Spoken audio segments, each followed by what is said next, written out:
चीन में फैले कोरोना जैसे वायरस का भारत में अब तीसरा केस मिला है। सोमवार को 3 महीने के 2 बच्चों में ह्यूमन मेटा न्यूमोवायरस यानी HMPV नाम का संक्रमण मिला। इससे पहले 8 महीने के बच्चे में यही वायरस मिला था। 2 बच्चों को हॉस्पिटल में एडमिट किया गया है, जबकि तीसरे बच्चे को डिस्चार्ज कर दिया गया है। केंद्रीय स्वास्थ्य मंत्रालय ने बताया है कि कर्नाटक में HMPV के 2 केस मिले हैं। दोनों बच्चे रूटीन जांच के लिए हॉस्पिटल पहुंचे थे। टेस्ट कराने पर उनकी रिपोर्ट पॉजिटिव आई है, जबकि तीसरा जो मामला है वो अहमदाबाद से सामने आया है। हालांकि कर्नाटक के स्वास्थ्य विभाग ने साफ किया है कि बच्चों के सैंपल निजी हॉस्पिटल में जांचे गए और उन्होंने सरकारी लैब में जांच नहीं कराई। चीन के इस वायरस ने दुनिया की टेंशन बढ़ा दी है। इस वायरस को लेकर बहुत ही ज्यादा सावधानी बरतने की जरूरत है, क्योंकि ये वायरस खासकर बच्चों पर ज्यादा अटैक करता है।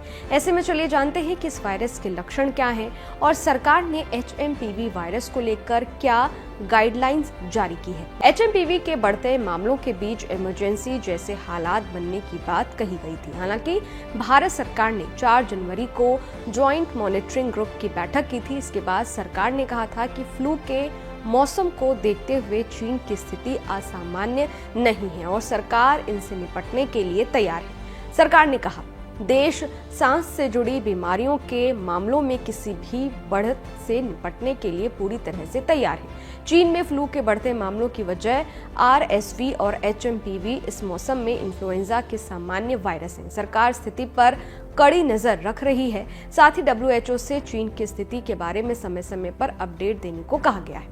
हालांकि ये भी कहा गया कि एहतियात के तौर पर ICMR HMPV की टेस्टिंग करने वाली लैब की संख्या बढ़ाएगा। साथ ही पूरे साल HMPV के मामलों पर नजर रखेगा।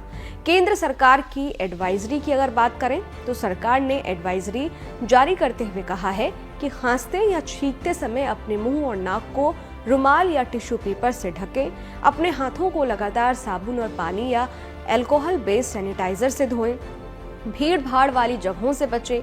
अगर आपको बुखार, खांसी और छींक आ रही है तो सार्वजनिक जगहों से दूर रहें।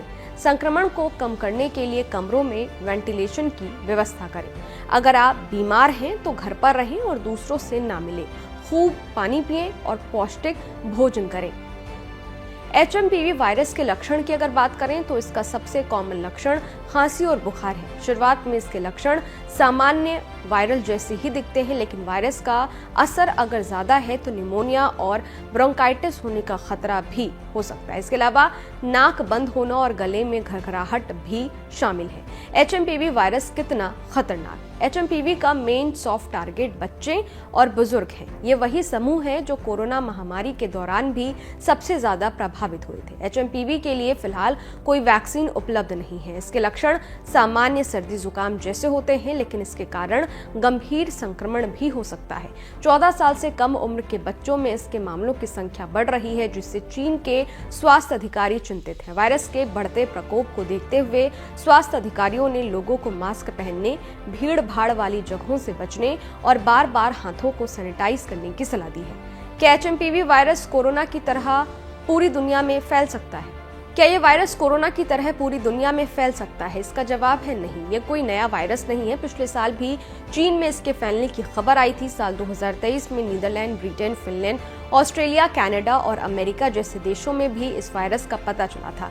नेशनल लाइब्रेरी ऑफ मेडिसिन के मुताबिक सबसे पहले नीदरलैंड में साल 2001 में इसका पता लगाया गया था। हालांकि इसे कम से कम 50 साल पुराना वायरस माना जाता है। इस वायरस का अभी तक कोई ऐसा वेरिएंट देखने को नहीं मिला है जो कोरोना की तरह विस्फोटक अंदाज में फैलता है।